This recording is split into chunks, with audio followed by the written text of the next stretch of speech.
Right. Okay. Well, welcome everyone to another episode of Anomalies. We're happy to have you with us.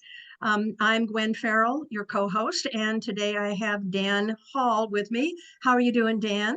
I'm doing pretty good for an old guy. Good. Well, we're glad to hear that. Glad to hear that. So we hope everybody made it through the holidays okay. Crazy Yeah. time to get back down to reality, but we have some really interesting shows coming up on Anomalies, starting with today. And I'm going to tell you a little bit about our guests, but first I'll just say, welcome, Mady Tobias. How are you doing?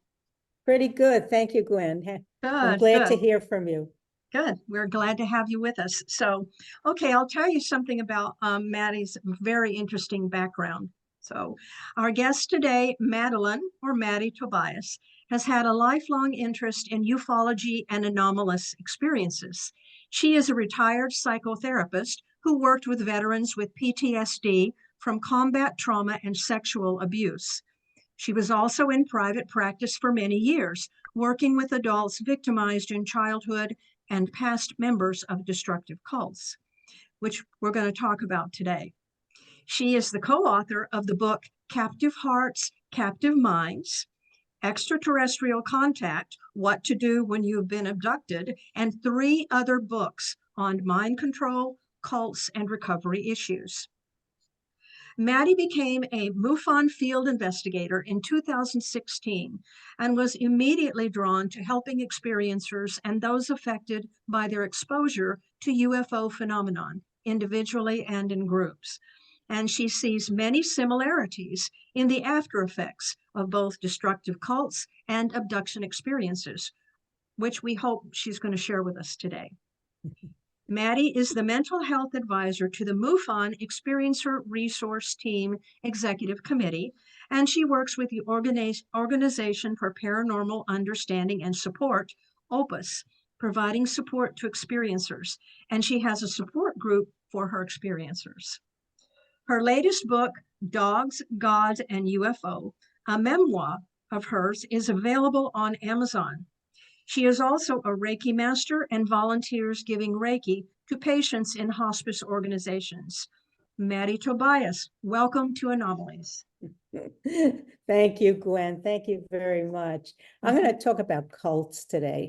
And the reason I'm interested in sharing cults with people who are experiencers of UFO phenomena is because so many are on a spiritual search to understand, what is this all about? How can I learn more? So that's what made me vulnerable to cults. Now, it started out in the early 70s when friends of ours who were severe alcoholics, who we stopped seeing because they were heavy drinkers, told us that they stopped drinking through a wonderful organization called Transcendental Meditation. And not only can you get rid of any annoying habits, but you could learn to understand the universe, and you could fly because they have a flying program. And well, you'll just experience a wonderful world of yat. So I was very interested in this because I had a spiritual experience while smoking pot that scared the S.T out of me. But I had awakened spiritually. And so I was interested. So I joined the TM movement. I got initiated for, well, whatever hundreds of dollars it was at the time. And on the second day of my meditation, I did experiencing something very incredible, a burst of golden light, brilliance, totally shocked and absorbed me. So I was hooked. I went back to my teacher and I told him, what is it that I experienced? What is it? It had to be something extremely exciting and wonderful. You were just unstressing. Unstressing? That was unstressing? Well, that wasn't good enough for me. So I started researching a variety of books. By the way, can you see the picture? Mhm. Okay, you can see the picture of one of the Beatles and John Lennon. yeah, right. So I got a hold of the variety of religious experiences, and that explained what happened to me. All right. I couldn't get involved more in the TM movement because of family. I wasn't going to leave my family, which some do, to go on to their schools and take more courses. So let's go on. That was my first cult. And my kids were old enough to go to preschool, so I got a job. I went back to work, I went back to school, and I met a priest who was a really wonderful person, started attending a mass and converted to Catholicism very briefly. And at the Red Cross where I was working, I met a social worker. There, that's me, by the way. I know you don't recognize me. That's Wow, that's like 50 years ago. Okay, Dan, you're not that old. But that's a matter behind of me, opinion, Maddie. okay, behind me is a picture of the cult leader, Chase. Hmm. Now, had I get involved with him as a cult leader? Well, I wanted to lose weight and he hypnotized me for weight loss. But what I didn't know is what other suggestions he inserted in that hypnosis. So my first warning is, if you're going to get hypnotized, really get some really good referrals before you go to anybody who's going to hypnotize you. Mhm. Because I was led to believe that he was highly spiritual and he could lead me to the spiritual realm. He was my guru. And I had to pay close attention because if I did anything wrong or whatever, he made me feel like shit. Oh, that's the whole word, not the initials. So anyway, there he is. His name was Chase. He died in 2008. Thank the world. And I was in a relationship with him for 10 years until I found out that he sexually abused children, as well as some of the people in our psychotherapy group. So that was the end of that. I was shocked and glad it was over, but my spiritual search was not over. Let's see, do I have another picture? Nope. Oh, I don't. Okay, my spiritual search was not over because I briefly joined another group. But as soon as I saw how the guru interacted with one of the women in the group, I said, oh my, another phony. And I got out. And that's when I sought to educate myself on cults. And that was a tremendous graduation for me. Instead of being a cult member, I have to say I was an expert on cults because I testified in court about cults, etc. But that's besides the point. So what is a cult? Now, a cult is a group, but the group can be as small as 2 or 3 people. You can even have a cultic relationship with someone without anybody else, or there could be thousands or hundreds of thousands of members. That's how large they can be. But the thing is that the cult exhibits a great or excessive devotion to a person, idea, or thing. It's led by a person or started by a person, and it's carried on even after the person's death by other true believers. Members are expected to be excessively zealous and unquestioning in their commitment to the identity and leadership of the group. For many groups, I know for mine, I was threatened that if I left, I would be spiritually dead. Members are manipulated to put the group or leader ahead of family, careers, and others, and harm may come to members due to exploitation, due to physical, financial, psychological, or sexual abuse. Now, we're going to get into a little bit about how that happens in a moment. Oh, there we go. Whoops, boom. Types of cults. There are all types of cults. All religions have fragments splintering off, led by leaders who have selfish, greedy, lustful ideas, and they may splinter off and have some of the beliefs of the group, but certainly they're not truly Christian, Jewish, Muslim, whatever. They could be commercial get-rich schemes, pyramid schemes. where the members who are looking for money, it depends what the member wants. Do they want money? Do they want power? Do they want spiritual understanding and acceptance? Do they have political ambitions? So there are political cults, white supremacist, racist, and terrorist cults. There are one-on-one family cults and cultic relationships. And there are psychotherapy cults, including self-improvement groups like EST and Lifespring, which thankfully have died out over the past 20 or 30 years. I was in a psychotherapy cult. I was co-leader, but I wasn't co-leader. There was only one leader to that. Mm. Okay, there are UFO cults too. Remember Gate. Heaven's Gate? I Yeah. do. 39 members, a Marshall Applegate's group. First, the men castrated themselves, had themselves castrated. And then they all committed suicide. The purpose being the soul never dies. And when the spaceships that are following Halley's Comet, if you're dead, you can get along, you can go right onto that craft and head out towards enlightenment. 39 people did that. It's very sad. There are UFO cults right now. Aliens Adored, that's Rael, UFO. The author of the book wrote it as a religion, but it's a cult. It has thousands of memberships, and the leader states that he is truly an alien species, and he likes sex and money. Okay? No surprise. By the way, if you have any questions, interrupt me, ask me, okay? And I'll be glad to Well- talk about it. All right? Well, I want to jump in here just a Sure, bit dear. to kind of share some of my background about this. So I used to teach sociology for a living, and one of my favorite topics was deviant subcultures.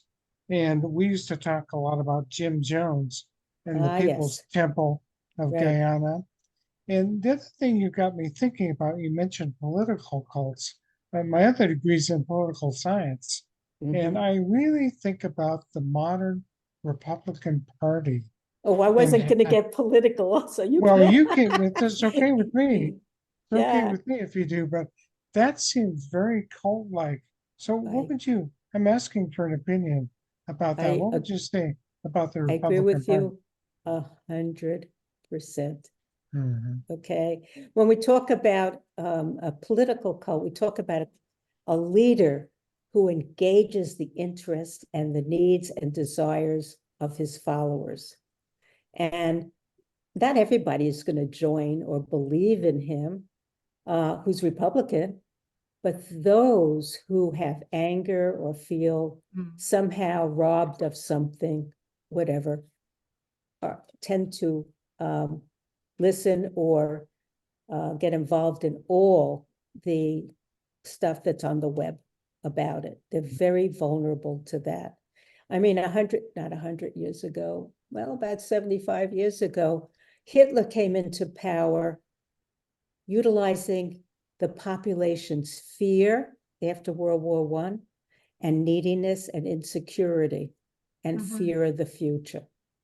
So a cult leader, whether it's political or martial arts leader or whatever, or a book club leader, has an agenda for either power, sex, or money, or maybe other stuff too, but those are the chief lead-ins or desires of cult leaders. And I'll get into the specifics of it.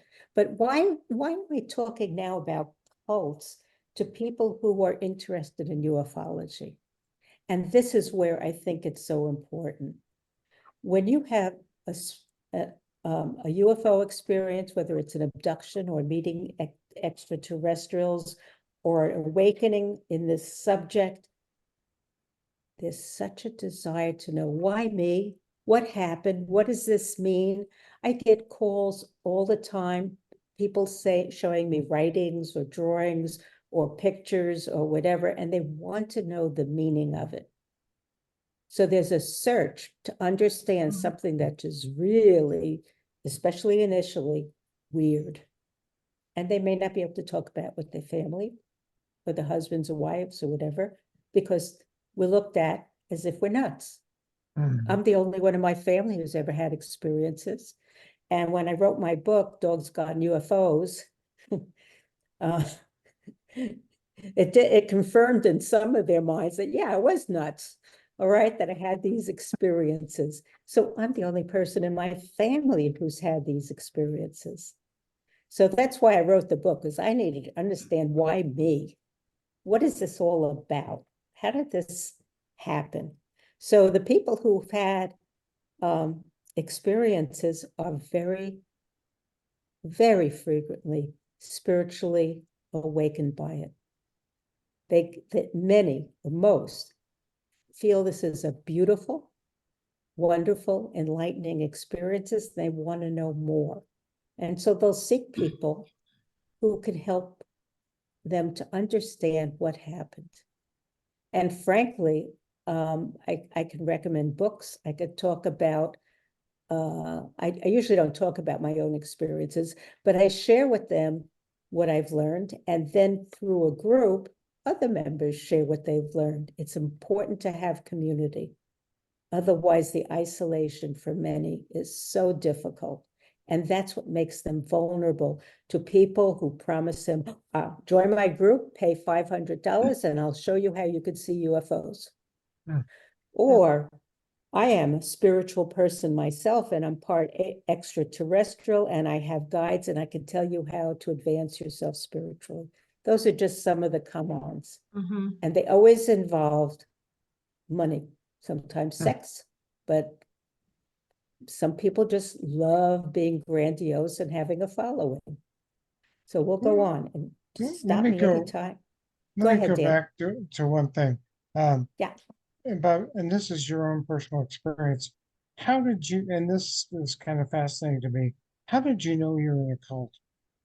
What was the thing that happened that made you think, wait a minute, this isn't a self-help group, this is a cult? Oh, well, with Chase in the psychotherapy group, even though I was supposedly a partner, I got very little share. And I was in that group and under his power for 10 years. So how did I finally get out? I got out of the relationship. Thankfully, when he was exposed as an abuser, he fled to Florida. And I said, oh, thank God he's gone, because he extorted a lot of money from me. And I was very glad to get rid of him. So yes, how did I know I was in a cult?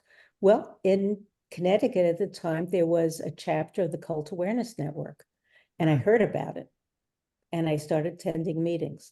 Now, it's interesting, about 30 people every month attended a meeting, but very few people who were ex-cult members attended. Mostly they were family and parents. And I was referred to a psychologist because I wanted to understand, was I really in a cult? And I was referred to someone in New Jersey. I traveled from Connecticut to New Jersey and spent time with her and started attending her group. I traveled a lot. And that's how I became knowledgeable what cults are. I also joined the Cult Awareness Network, which unfortunately was taken over by the Church of Scientology and crushed, crushed like a bug. Scientology crushed it like a bug. And there was another organization, the American Family Foundation, which was made up of mental health professionals, lawyers, and ex-cult members. And that the American Family Foundation transitioned to being the International Cultic Studies Association. And I started writing. I started talking. I've been all over Canada and the United States talking about cults, how to recover, what my experiences were, and the psychopathology of cult leaders, which always interested people, like, who are these people? Which I'll get into in a moment. Does that answer your question, Dan? Yeah, you're probably familiar with Stephen Hassan. Yes, I know Steve very well. Yes. Yeah, he's a very interesting guy, and he's Mhm. written a book on Trump being, Oh, has. I didn't know that. yeah, the Oh, cult of thank Trump. you. The Yeah. cult of Trump. Well, Mhm. you know what? Steve, Steve and I, well, we didn't ever work together. Cult of Trump. Okay. I'm writing it down. Um, yeah, I went to several meetings with him. We both did a lot of public speaking with the International Cultic Studies Association. So I knew him through that. Yeah. Yeah. I'm going to shut up for a while and let Maddie continue talking, or maybe Gwen ask some questions. No, you know what? I think it's important that you do interrupt, because just looking at a bunch of slides can get boring. And one of the worst things that I could be guilty of, that I hope I'm never guilty of, is being boring. You're Okay? not. You're not. Okay. All right. Let's go on. No one joins a cult. Mm. All right. You don't know that you're joining a cult just because you paid $500 to go with a group of people to see UFOs in the sky. That doesn't mean you know you're joining a cult or being manipulated or exploited. Okay. You're in it, and it's usually very wonderful in the beginning, and then that wears off and you're stuck. Hmm. So who is vulnerable to this? I listed spiritual seekers first because a desire for spiritual meaning and growth is such an important part of most cults. Mhm. People have a spiritual awakening or have a spiritual desire to know God or to grow, are very vulnerable, which is why I am here. Who is vulnerable? People who are innocent and gullible. And I have to tell you, duh, that was me. All right. A need for absolute answers. Oh gosh, wouldn't we really know and like to meet Jesus or God? We'd like to know the absolute truth. Mhm. We're all, I mean, that's a part of our desire to go to school, to educate ourselves, whatever. But absolute answers, you don't get the answers. The other is, and I think this pertains much to you, Dan, what you said, brought up before, is cultural disillusionment. Society is not working for them, Right. okay? Or they believe it's not working to them because they're told it's not working for them. Mhm. Naive idealism and trust, that was me. I can't tell you how many times, well, I trusted someone who has really hurt me, including a patient of mine who burnt down my house. Oh my was, God. I know that all this and more is in the book, but you know, oh well. Okay, and ignorance of how groups and or marketers can manipulate individuals. Mhm. Those are some of the things that we're vulnerable. Now moving on. Mind control and altered states. How do they do it? Well, once you have the desire to learn, then you're open and you're vulnerable. All right. If the group uses prayer, singing, meditation, there are all kinds of ways of producing an altered state. It could be through drumming. It could be through staring at the sky. I mean, there's unlimited ways of altered states, especially if you're a meditator. And I was a meditator, and I'm a great hypnotic subject. I've had lots and lots of hypnosis. And then if you're being hypnotized, it's important to really investigate who you're referred to. And that's why Opus and MUFON have developed lists of people who have applied and who have been investigated before we put them in our referral lists. Post-hypnotic suggestion, you may not be aware it by someone unscrupulous could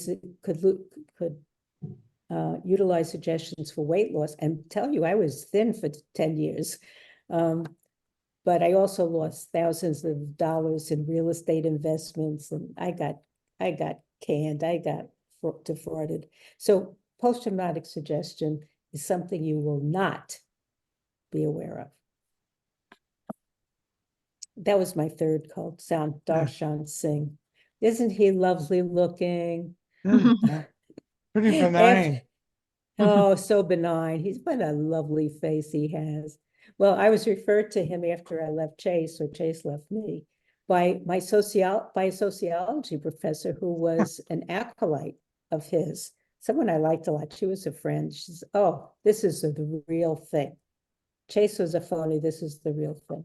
So I got initiated in Darshan Singh's cult. I went to a work. Oh, go ahead, Gwen. Do you have a I want question? you to tell me again, what's his name? Darshan Singh, Sant, S-A-N-T, D-A-R-S-H-A-N, Singh, S-I-N-G-H. Okay, thank you. Okay, yeah, and I got initiated in his group by one of his students, and then away for a weekend. Now, in that weekend, meditation weekend with a couple of hundred other people, I saw how he had interest in some of the women in the group. One in particular, whenever she wanted to see him, she'd knock on his door and he'd let her in. No one else got in, but she did. And then I said to myself, oh, another Chase. It was pretty clear. The other thing was at a lecture and a meditation, he said, now you will see blah, blah, blah, blah, blah when you meditate. And after that session was over, he said, okay, raise your hand if you saw it. And I didn't see it. So he says, what do you mean you didn't see it? So he came up to me and he pushed his thumb on my third eye. And he says, now what do you see? Nothing. I wasn't afraid to say the truth with this guy. And that was the end of that cult.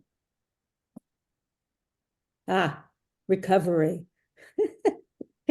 I wrote my book, Captive Hearts, Captive Minds with Janja Lalich.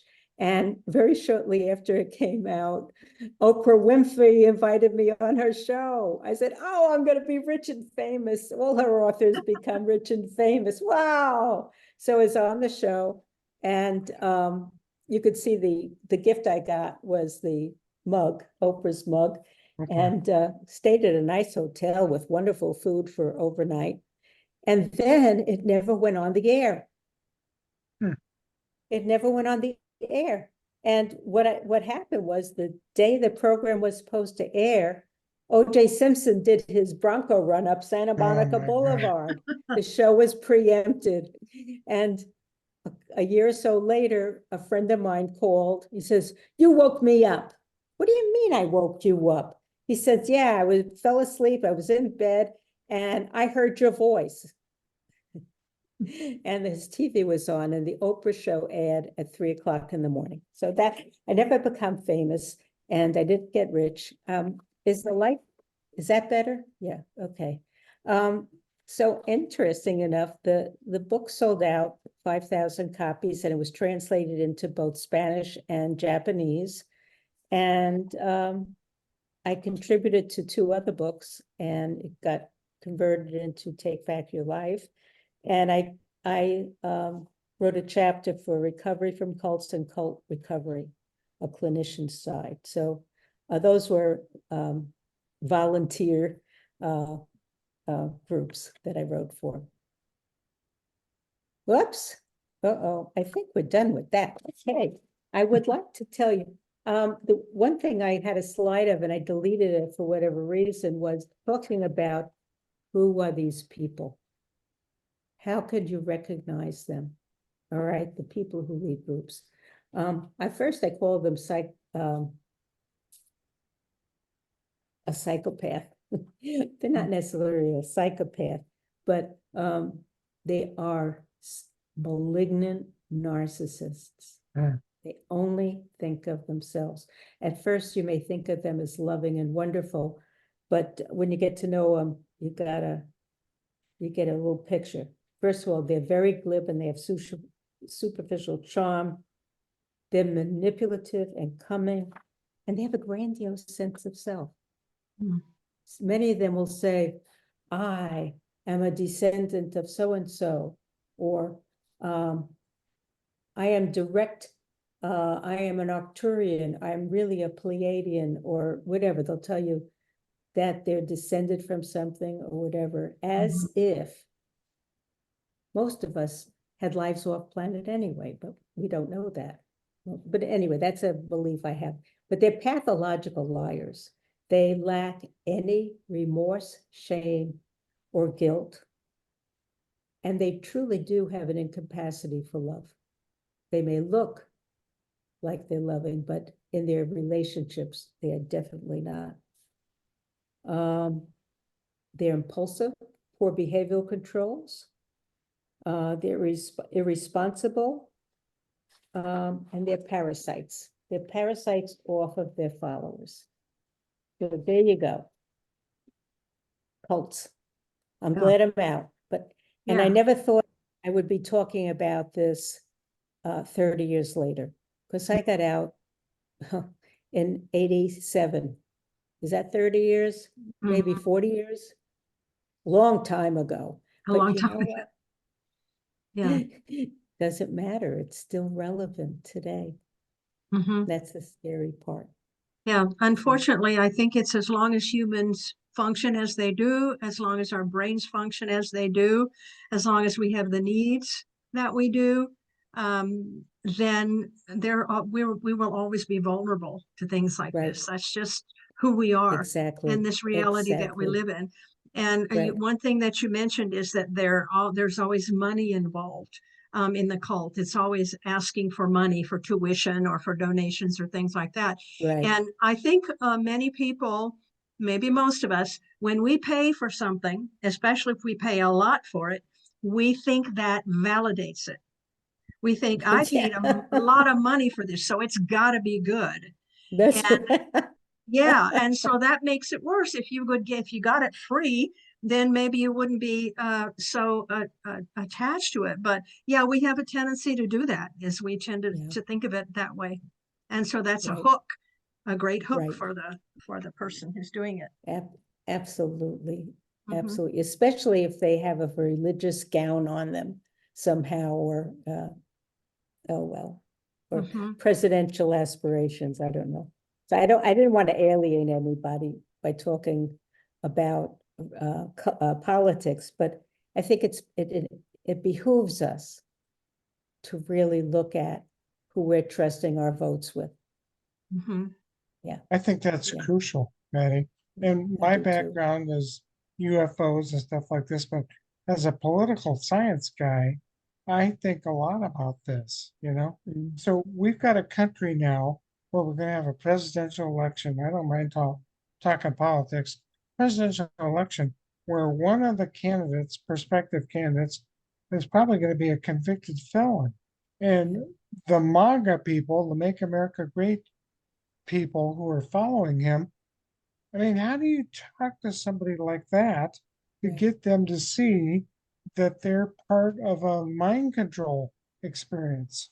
So I And think I'm glad you brought that up, Dan, because when I got out of the cult, I had some good friends who were exit counselors. Now, Steve Hassan is who you mentioned, is an exit counselor.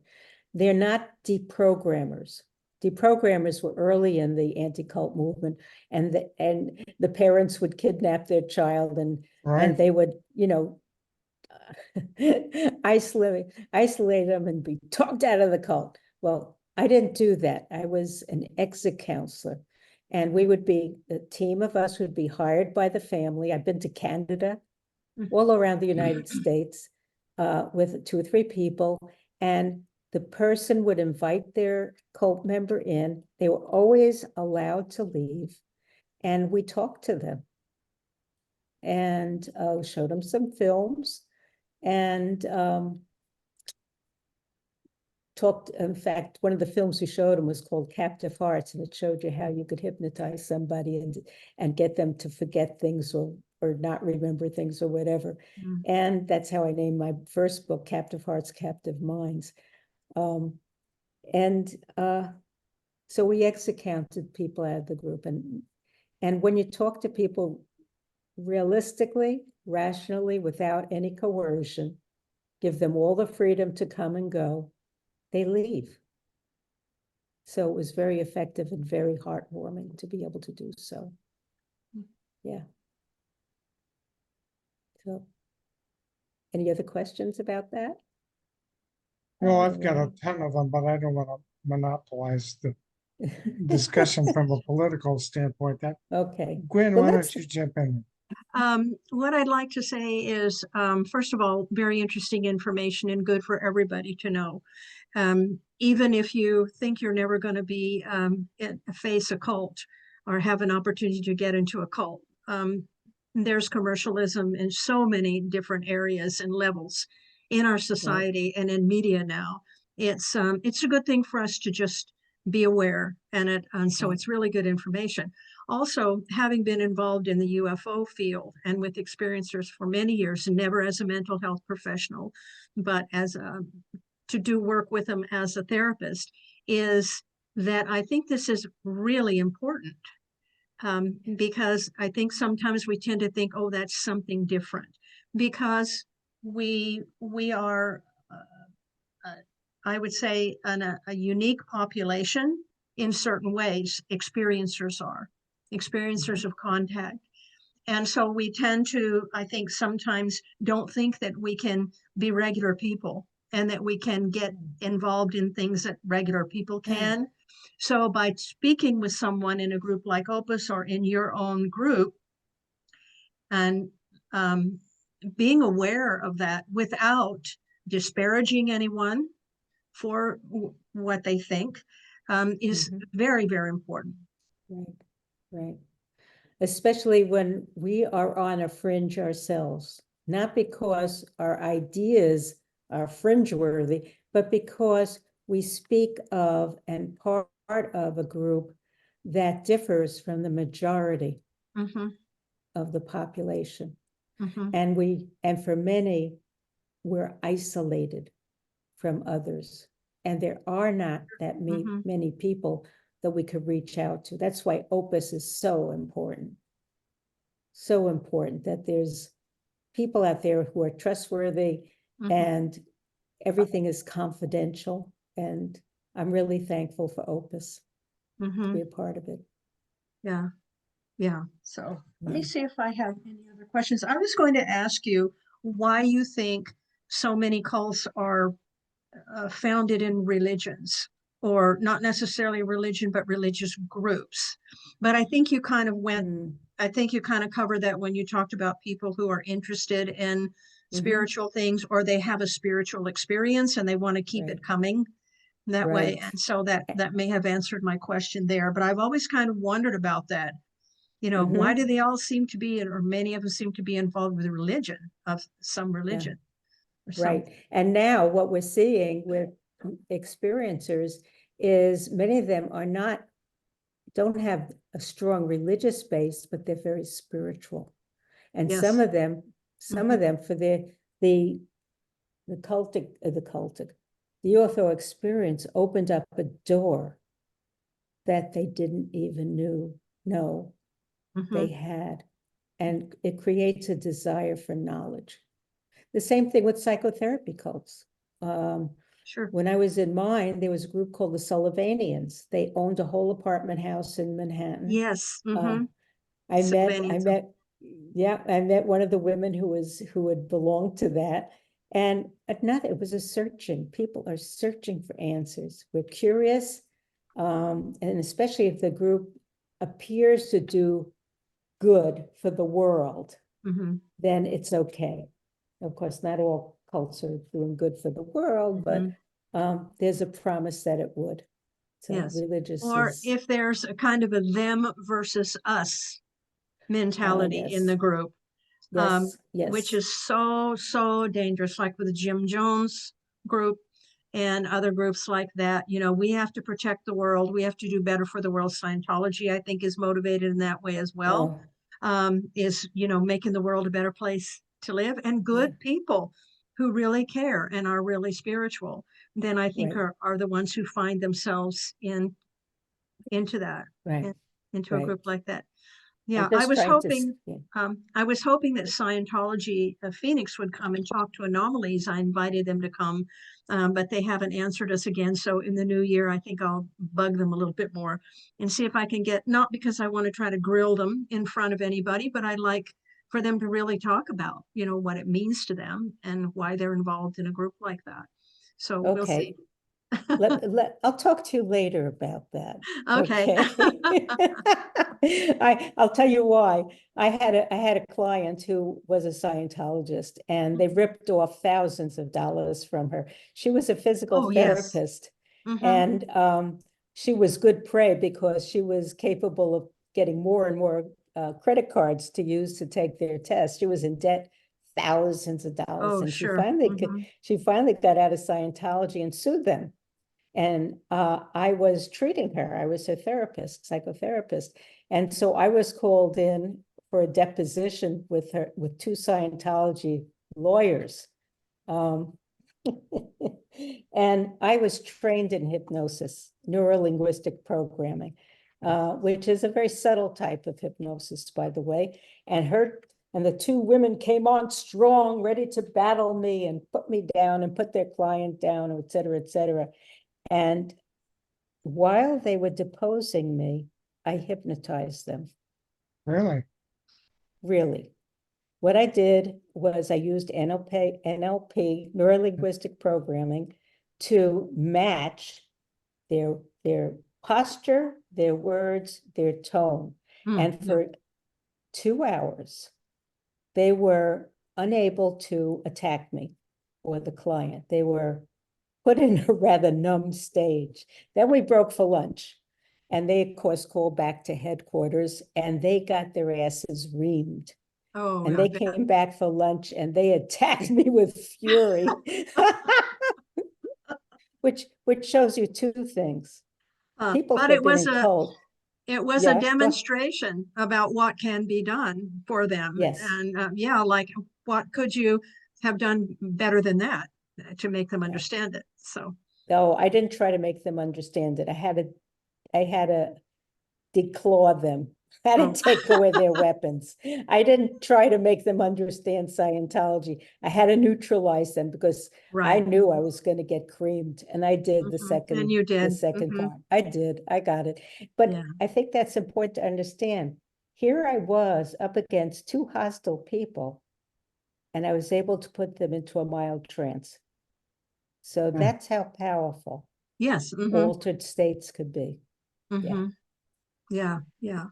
So this has been really fascinating, but unless Dan has another question about cults, I would like to ask you, Mady, if you will take a little time to share with us your experiences that you've had, other than your cult or spiritual contact experiences, things that you might want to share with us for a while. Well, it's interesting that you asked me that. When I was 7 years old, I had acute appendicitis, and I was rushed to the hospital. And of course, it's very scary for a child to be rushed to the hospital in pain, separated from your parent, and brought to the operating room. And I struggled. The anesthesiologist struggled to put the mask over me, and it was ether, and it smelled horribly, and I was scared, and he tried to calm me down. Well, eventually I breathed enough of the gas to be put down. But as I was being put down, I entered a vortex. I didn't think it was a vortex. All I could think of was that it was a swirling round thing, and I was headed down it now. I have had a lot of anesthesia for a lot of stuff, and I always look forward to that vortex. Never happened again. But when I was 7, I went it. And when I came out of surgery and recovered after a few days, I had 3 desires in my life. I didn't understand what happened when I went to the vortex till decades later. But I had 3 desires. One of them was to know everything in the universe. I was 7 years old, everything in the universe, and I wanted to fly astrally, or I didn't know anything about astral flying. I wanted to fly like Superman. I had such a desire to fly, not in a plane. I wanted to fly. Mhm. And the other thing was, even though I had a lovely family, a very loving family, I wanted a dog. I couldn't have a dog. They weren't allowed in the apartment where I lived. A dog represented to me unconditional love. I agree totally. Mhm. Okay.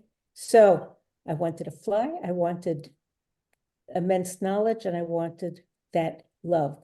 The love came to me in meditation, that overwhelming, unconditional, bright love. Flying, well, I can't leave my body. Sorry. I wish I tried, but I can fly astrally. Hmm. As far as universal knowledge, I'd like to say I know everything, but I don't. But that's a desire too, that is part of my spiritual search.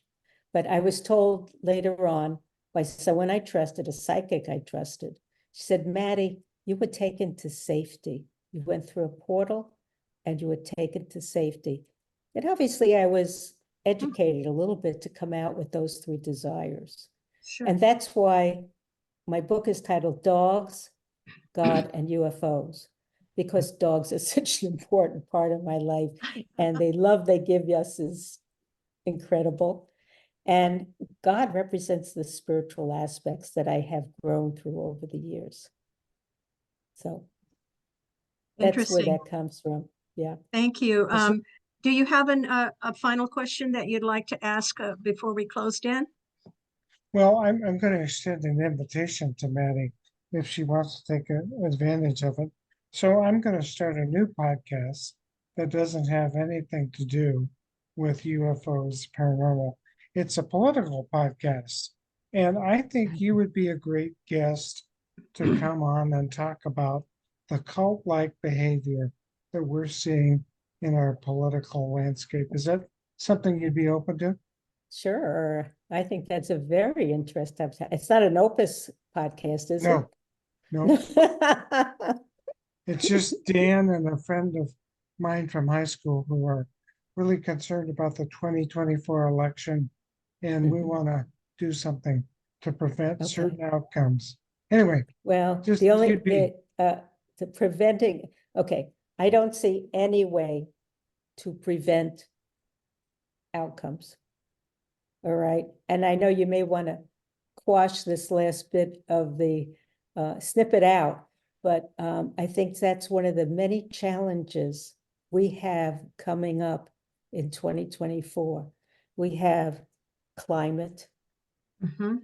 we have politics, we have war, nuclear war.